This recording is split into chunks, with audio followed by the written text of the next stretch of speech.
Quand Emmanuel Macron se fâche, il ne fait pas semblant. Ses équipes en ont fait les frais récemment, lors du dernier Conseil de défense sanitaire. Le président s'est mis en colère en découvrant une faute grave commise en pleine crise de la Covid-19.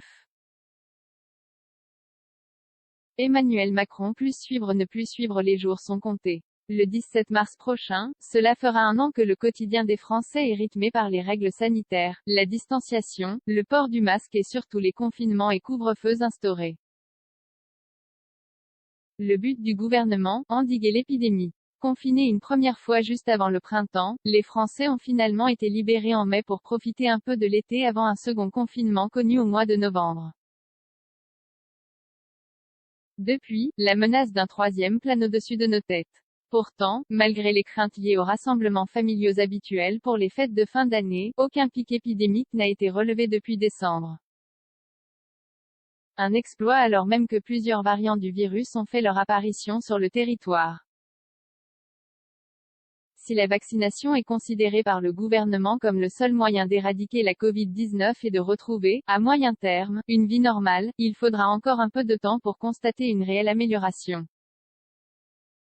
En attendant que la vague vaccinale soit un succès, les moyens de lutter contre le virus restent les mêmes.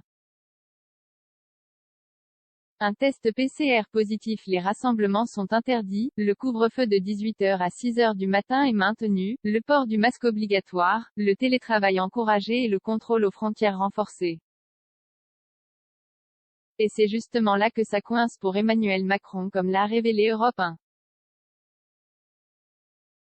À l'heure où il est fortement recommandé aux Français de ne pas relâcher leurs efforts, Emmanuel Macron a appris lors du dernier Conseil de défense sanitaire qu'une femme, en provenance de Bruxelles, était arrivée en gare du nord de Paris avec un test PCR positif.